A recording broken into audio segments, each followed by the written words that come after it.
अस्सलामुअलैकुम जी। आज आपके सामने एक सिनेरियो है। A 75-year-old man present to the primary care physician complaining of decrease exercise tolerance. जो पहली बात इसमें आ रही है वो क्या है, complaining of decrease exercise tolerance, और उसके अलावा दूसरी क्या है, and shortness of breath. He has a 50 pack year history of smoking cigarettes. तो इसका मतलब ये है कि ये क्या स्मोकर है। तो ये भी एक इंपॉर्टेंट पॉइंट है जो हमें नोट करना है, 50 pack year history of smoking. ठीक है। उसके बाद क्या, on physical examination he has a barrel shape chest. Chest क्या है, वो बैरल शेप है। ठीक है, क्या है, चेस्ट जो है ना वो बैरल शेप है, तो ये भी जहन में रखना है हमें, बैरल शेप चेस्ट। ठीक है। हार्ट रेट ऑफ 75 पर मिनट और रेस्पिरेट रेट ऑफ 20 पर minute. Cardiac examination normal with no jugular venous distension. Cardiac जो एग्जामिनेशन है वो नॉर्मल है और कोई भी डिस्टेंशन वगैरह नहीं है। Chest examination reveals diminished breath sound. ये एक चीज ध्यान में रखनी है कि उसका जो चेस्ट एग्जामिनेशन में जो ब्रेथ साउंड है वो क्या आ रहा है, वो डिमिनिश्ड आ रहा है। वो डिमिनिश्ड मतलब सुनाई नहीं दे रहा है मेनोस्किलेशन। ठीक है। उसके बाद क्या है, बायलेटरली विथ फेंट रेस्पिरेटरी विजिंग। जैसे क्या हो रहा है, विजिंग हो रही है। ठीक है, विजिंग भी साथ में हो रही है। He is an oxygen saturation of 93% by pulse oximetry and arterial blood gas analysis reveal 7.37 तो ये तो सही है, पीएच तो सही है। पार्शियल कार्बन डाइऑक्साइड 58 इंक्रीज है और पार्शियल ऑक्सीजन जो है वो डिक्रीज है। And result of the pulmonary function test are follows. तो जो पल्मोनरी फंक्शन टेस्ट का रिजल्ट है वो ये है कि for expiratory volume in 1 second is 1.50, जो कितना 65% बता रहे हैं। ठीक है। और उसके अलावा फोर्स एक्सपायरेटरी जो वॉल्यूम है, वाइटल कैपेसिटी है, वो 60% बता रहे हैं। और डिफ्यूज कैपेसिटी जो है वो 65% भी बता रहे हैं। ठीक है, ये हो गया हमारा सिनेरियो। इससे हम फिर बाद में देखेंगे।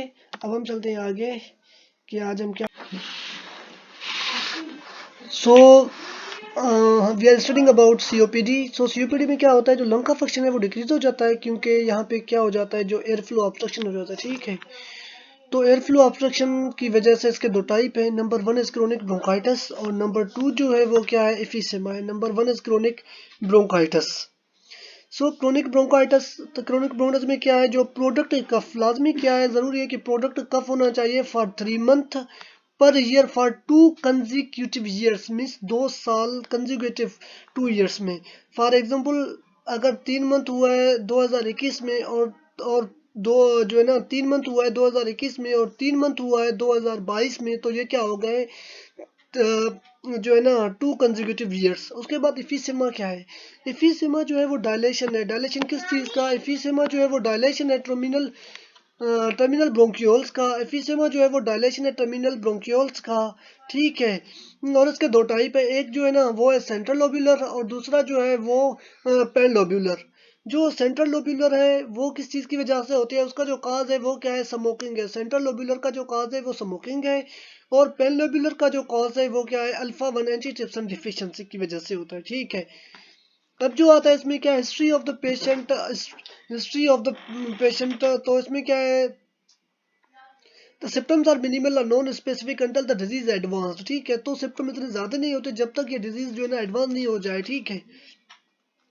तो पहली बात तो एफिसेमा, तो एफिसेमा के जो साइन और जो सिम्टम जो हम कहेंगे वो ये हैं कि number 1 is a pink puffer. तो ये आप देख सकते हो सामने, ये आदमी बैठा है चेयर पे, आप जैसे देख सकते हो कि एक pink puffer, pink like appearance. ठीक है। उसके बाद क्या है, इसमें क्या है, डिस्निया होगा और उसके बाद परस्यूड लिप्स होंगे, मिनिमल कफ होगा और जो ब्रीथ साउंड्स होंगे वह क्या होंगे, डिक्रीज होंगे। ठीक है, डिक्रीज होंगे। और दूसरा क्या होगा, इसमें हाइपोऑक्सिया हो जाएगा। ठीक है। The patient often have a thin wasted appearance. अब ये देखो ना, थिन वेस्टेड अपीयरेंस क्या होगा, the patient will have a thin wasted appearance often have. ठीक है। और उसके बाद क्या है, Pure epiphysematous patient tend to have a few recurrent episodes between the exacerbations। ठीक, तो ये है हमारा क्या, एफिसेमा। एफिसेमा के बाद हम देखते हैं आगे क्रोनिक ब्रोंकाइटिस। तो क्रोनिक ब्रोंकाइटिस में क्या होता है, ब्लू ब्लोटर जो साइन जो है ना, ब्लू ब्लोटर जो साइनोसिस कहते हैं। ठीक है, ब्लू ब्लोटर इसमें किसमें, एफिसेमा में। तो ये तस्वीर आप देख सकते हो, ये वाला, ये देख सकते हो, ये वाला जो आप देख सकते हो यहाँ पे, ये वाला। तो ये क्या, ब्लू ब्लोटर और साइनोसिस। ठीक है, ब्लू ब्लोटर और साइनोसिस। ठीक, ब्लू ब्लोटर और साइनोसिस। ठीक, तो यहाँ पे क्या है कि cyanosis with mild dyspnea, cyanosis होगा, डिफिकल्टी इन रेस्पिरेशन हो, डिफिकल्टी इन ब्रीथिंग होगी। उसके अलावा इसमें क्या है, मेन जो सिम्टम है इसका वो क्या है, प्रोडक्ट कफ। प्रोडक्टिव कफ क्या है, प्रोडक्टिव कफ। इस पेशेंट में क्या होगा, प्रोडक्टिव कफ होगा। Patient often overweight with peripheral oedema, और क्या है, पेशेंट ओवरवेट होगा, उससे क्या होगा, पेरिफेरल एडेमा भी होगा और बैरल चेस्ट भी होगा, ठीक है। और वो यूज करेगा एसेसरी चेस्ट मसल्स, ठीक है। और उसके जो है ना एंड जो एक्सपायरेटरी विजिंग हमें सब जो है ना सुनाई देगी, एंड मफल्ड ब्रीथ साउंड्स, ठीक है। क्या, and expiratory sounds with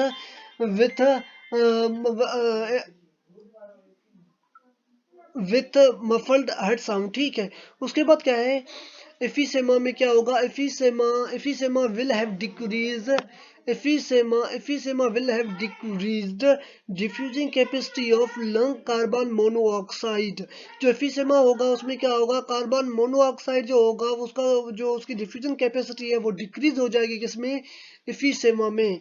while chronic bronchitis में जो है वो क्या होगी, नॉर्मल रहेगी। तो ये डिफरेंस है एफिसेमा और क्रोनिक ब्रोंकाइटिस के लिए, क्योंकि वैसे तो जो है ना इसमें इतना ज़्यादा कोई डिफरेंस नहीं होता, मगर ये जो चीज़ें हैं, decreased diffusing capacity of lung carbon monoxide जो है ना वो डिक्रीज होगा असल एफिसेमा में, ठीक है। उसके अलावा एफिसेमा में जो डिस्टेंट ब्रीथ साउंड होंगे ना वो हमें वो हमें सुनाई देंगे, जबकि क्रोनिक ब्रोंकाइटिस में हमें ना वीजिंग सुनाई देगा और ऑस्क्यूलेशन। क्या वीजिंग, तो वीजिंग एक तो होता है अस्थमा में और दूसरा किस में हमारे आ रहा है अभी, एफिसेमा में, ठीक है। उसके बाद क्या है, in chronic bronchitis there is a pulmonary markings, there is increased pulmonary marking। जो chronic bronchitis का जो चेस्ट एक्सरे होगा उसमें pulmonary marking जो होंगे वो ज़्यादा होंगे, जबकि जो हमारा एफिसेमा है उसमें क्या होगा, जो एफिसेमा है उसमें क्या होगा, hyper inflammation of the bilateral lung field.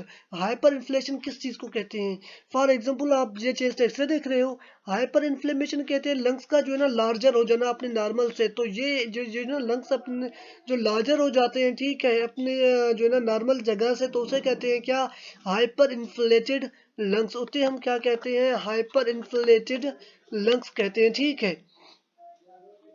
उसे हम हाइपर इन्फ्लेटेड लंग्स कहते हैं, ठीक है।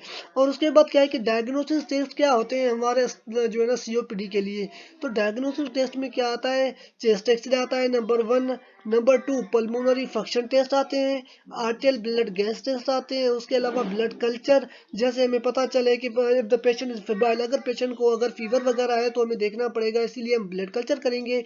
और उसके अलावा स्प्यूटम कल्चर, स्प्यूटम कल्चर अगर फॉर एग्जांपल जब तब करेंगे जब पेशेंट को फीवर होना चाहिए या प्रोडक्ट कफ होना चाहिए, ठीक है, या जो लंग्स हैं जो हमारे हाइपर इन्फिल्ट्रेट होने चाहिए उन चेस्ट एक्सरे, तो हम क्या करेंगे, तो हम करवाएंगे क्या, स्प्यूटम कल्चर, ठीक है। तो पहली जो चीज़ है वो क्या है कि हमारी जो इसमें टेस्ट ऑफ चॉइस, पहली मतलब जो टेस्ट ऑफ चॉइस जो है, डायग्नोस्टिक टेस्ट ऑफ चॉइस जो इसमें है वो क्या है, पल्मोनरी फंक्शन टेस्ट। जो पल्मोनरी फंक्शन टेस्ट है वो क्या है, हमारा diagnostic test of the choice है, किसमें, सीओपीडी में, ठीक है।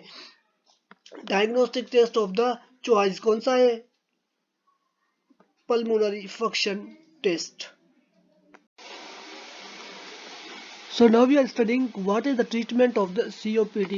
What is the treatment of the COPD? ठीक, okay. So number 1 is corticosteroids. For the COPD, we will give the corticosteroids. Number 2, oxygen therapy. Number 3, prevention or cigarette smoking cessation. Okay, and pneumococcal and influenza vaccine. After that, D, dilators. So COPD, what, COPD, corticosteroids, or for oxygen, P for prevention from what, from cigarette smoking cessation, pneumococcal and influenza vaccines. We will give pneumococcal and influenza vaccine. And after that, dilators which are bronchodilators, means beta agonist, beta 2 agonist, and anticholinergic are what, ipratropium and triotropium. Anticholinergic belong to the atropine, okay. So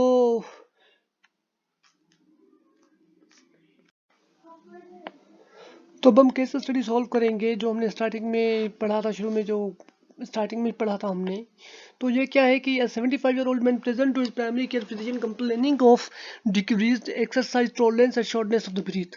तो number 1 जो हमारा हो गया क्या, shortness of the breathe, ठीक है, क्या हो गया, डिस्निया हो गया, ठीक है। नंबर 1 जो हमारा हो गया वो क्या हो गया, डिस्निया हो गया, ठीक है, डिस्निया हो गया, ठीक है। नंबर 2, ये है 50 pack history of the smoking. तो दूसरा क्या हो गया इसमें, हिस्ट्री ऑफ द स्मोकिंग आ गया, ठीक है, हिस्ट्री ऑफ द स्मोकिंग आ गया हमारे पास, ठीक है। उसके बाद क्या है, ऑन फिजिकल एग्जामिनेशन ये बैरल शेप चेस्ट, तो ये क्या है, बैरल शेप चेस्ट, ये लाजमी याद रखना है। बैरल शेप चेस्ट जो किसमें आता है, सीओपीडी में आता है, बैरल शेप चेस्ट सीओपीडी में, ठीक है। तो नंबर 3 जो हमारा क्या है, बैरल चेस्ट, ये किस चीज़ को कंफर्म कर रहा है, ये कंफर्म कर रहा है हमारे डायग्नोसिस को किसकी तरफ, सीओपीडी की तरफ। क्या है नंबर 3 क्या है, बैरल चेस्ट, इसमें क्या आ रहा है, नंबर 3 आ रहा है बैरल चेस्ट, ठीक है। तो नंबर 1 हो गया हमारा डिस्निया, नंबर 2 जो हो गया वो क्या होगा, हिस्ट्री ऑफ द स्मोकिंग, और जो नंबर 3 आ गया वो क्या है हमारा, बैरल चेस्ट, ठीक है, नंबर 3। उसके बाद क्या है, heart rate of the 75 per minute, respiratory of 20 per minute and cardiac examination normal with no jugular venous distension। तो क्या हो गया, हार्ट नॉर्मल है, कोई भी जुगुलर वेनस डिस्टेंशन नहीं है, ठीक है। Chest examination reveals diminished breath sound bilaterally with faint expiratory wheezing. तो यहाँ पे क्या आ रहा है नंबर, ये देखो नोट करना है, क्या है, डिमिनिश ब्रेथ साउंड, जो ब्रेथ साउंड हो रहे हैं वो क्या आ रहे हैं, डिमिनिश हो रहे हैं, और उसके अलावा उसके साथ साथ क्या हो रहा है यहाँ पे, एक्सपायरेटरी विजिंग आ रही है, ठीक है। क्या आ रही है, एक्सपायरेटरी विजिंग भी आ रही है, ठीक है। उसके बाद ये oxygen saturation 93% by pulse oximeter and an arterial blood gas analyser reveals pH of 7.37, ठीक है। Partial carbon dioxide 58 mmHg, partial oxygen is 65 and bicarbonate 35, an X-ray film of the chest reveals a hyperinflation and subpleural hyperinflation। ये देखो यहाँ पे क्या लिखा हुआ है, हाइपर इन्फ्लेशन, ठीक है। तो ये हम यहाँ पर पहले ही देख के आए थे सीओपीडी में कि इसमें क्या क्रोनिक ब्रोंकाइटिस, सॉरी इसमें नहीं, यहाँ पे कहाँ गया वो, यहाँ पे था, कहाँ गया वो, तो क्या है यहाँ पे हाइपर इन्फ्लेशन है, ठीक है। तो मैं आपको दिखा देता हूँ, हाइपर इन्फ्लेशन जो है ना, ये हमारा जो लंग्स की जो वर्टिकल जो डिस्टेंस है ना, ये जो इंक्रीज हो जाता है, ये जो है ना, ये कहलाता है हाइपर इन्फ्लेशन, ठीक है, हाइपर इन्फ्लेटेड लंग्स, ठीक है। और जो डायफ्राम है वो हमारा क्या हो जाता है, फ्लेट हो जाता है, ठीक है, hyperinflated lungs with flattened diaphragm, ठीक है। उसके बाद क्या है, उसके बाद हम टेस्ट जो है ना, हमारा जो नंबर 1 टेस्ट है पल्मोनरी फंक्शन टेस्ट, जो फर्स्ट इन्वेस्टिगेशन या इन्वेस्टिगेशन चॉइस जो हमारा होता है वो क्या होता है, पल्मोनरी फंक्शन टेस्ट होता है, ठीक है। तो फोर्थ एक्सपायरेटरी वॉल्यूम यहाँ पे कितना आ रहा है हमारा, 1.50 लीटर, 65% प्रेडिक्टेड, 65% क्या प्रेडिक्टेड आ रहा है, ठीक है, फोर्थ एक्सपायरेटरी वॉल्यूम, ठीक है। तो ये जो हमारा जो फोर्थ एक्सपायरेटरी वॉल्यूम है वो क्या है, डिक्रीज है, ठीक है। तो यहाँ पे आप देख सकते हो कि हमारा जो है ना, फोर्थ एक्सपायरेटरी वॉल्यूम अगर ऑब्स्ट्रक्टिव डिसऑर्डर है, तो अगर वो माइल्ड ऑब्स्ट्रक्टिव डिसऑर्डर है तो वो 60 to 75 के दरमियान आता है, ठीक है। तो यह क्या है हमारा, माइल्ड और ऑब्स्ट्रक्टिव डिसऑर्डर है, क्या है, COPD, chronic obstructive pulmonary disease है, मगर क्या है, माइल्ड है, ठीक है। तो ये हमारा सिनेरियो था किसके लिए, ये हमारा हो गया सीओपीडी, ये क्या है, ये हो गया COPD, chronic obstructive pulmonary disease. ये हमने कैसे इसको डायग्नोस किया है, तो उसको डायग्नोसिस करने के लिए जो जो इन्वेस्टिगेशन था, उसमें इन्वेस्टिगेशन को छोड़िए, पहले सिम्टम जो है ना, शॉर्टनेस ऑफ ब्रीथ आ रहा है, ठीक है। उसके बाद 50 पैक की हिस्ट्री ऑफ द स्मोकिंग आ रहा है, ठीक है, जो हमारे